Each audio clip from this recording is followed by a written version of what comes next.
प्रदेशवासियों को दीपावली की बहुत बहुत शुभकामनाएं। देश में दीपावली का उत्सव बड़े हर्ष और उल्लास के साथ मनाया जाता है। प्रत्येक परिवार के घर में खुशियां आए, इस प्रकार की शुभकामनाएं हम हिमाचल वासियों के लिए ये दीपावली का उत्सव खुशियां भरा हो, यही मैं कहना चाहता हूँ। देखो, जब प्रदेश अध्यक्ष बन जाएगा तो मैं आपको सूचना दे दूंगा। अब सोशल मीडिया की चर्चा पर तो मैं जाना नहीं चाहता। सोशल मीडिया में किस प्रकार की चर्चा होती है, क्योंकि सोशल मीडिया की चर्चाएं जो है ना, वो सभी सत्य नहीं होती है। तो कुछ में सच होता है, कुछ में सोशल मीडिया में कई प्रकार की बातें चलती है। तो हमें जब तक कोई परिणाम सामने ना आए तब तक उसकी जानकारी पर विश्वास नहीं करना चाहिए। जब परिणाम आता है तब उसी जानकारी पर विश्वास करना चाहिए, यही मैं कहना चाहता हूँ। और निश्चित रूप से जो हमारा प्रदेश अध्यक्ष है वो अक्टूबर के लास्ट सप्ताह या नवंबर फर्स्ट वीक में उसकी नियुक्ति के लिए हाईकमांड विचार करेगा। किसको बनाता है ये तो आने वाला समय ही पता लगेगा। उनका प्रदर्शन बहुत ठीक बात है। प्रदेश पेंशनरों ने प्रदर्शन अपनी मांगों को लेकर किया है, ठीक कहा उन्होंने।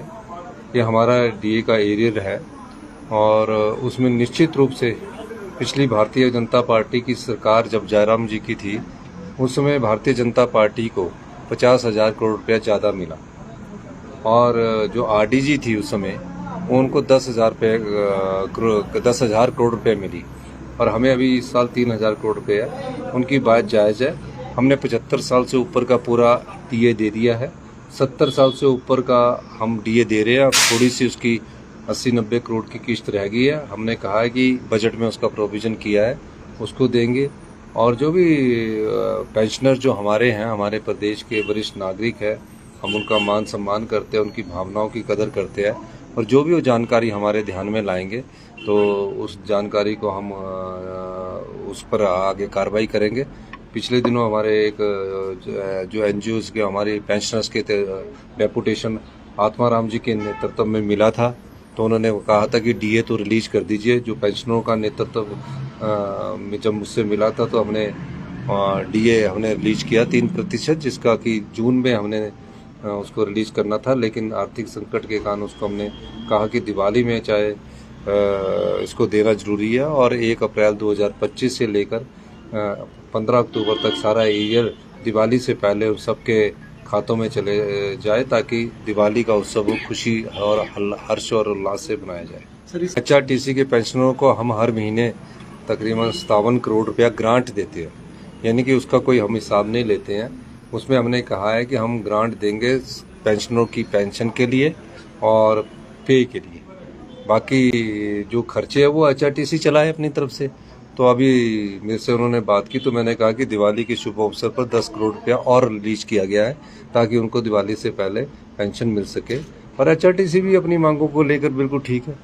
हमारे जो पेंशन्स है वो बेचारे सफ़र कर रहे हैं, ड्राइवर, कंडक्टर्स और वो उसमें बहुत हैवी स्टाफ भर दिया गया है। पर मैं तो ये कहना चाहूँगा कि एचआरटीसी जो है उसके हम स्ट्रेंथन करने की कोशिश कर रहे हैं, और ताकि वो अपने पैरों पर खड़ा हो सके। इस दृष्टिकोण से अभी थोड़े समय में कष्ट है, लेकिन आने वाले समय में इस कष्ट को हम दूर करेंगे। इसके तहत जो राहत पैकेज है वो हम पूरी स्टेट में देने जा रहे हैं, और इसका एक हम कार्यक्रम मंडी में भी करने जा रहे हैं और पूरे स्टेट में देने जा रहे हैं। निश्चित रूप से हम इंतज़ार कर रहे हैं कि हमें जो प्रधानमंत्री मोदी जी ने जो 1500 करोड़ रुपए का पैकेज की घोषणा की है वो किस रूप में आता है, स्पेशल ग्रांट के रूप में आता है या रिलीफ पैकेज के रूप में आता है। अभी तक वो पैसा आया नहीं है।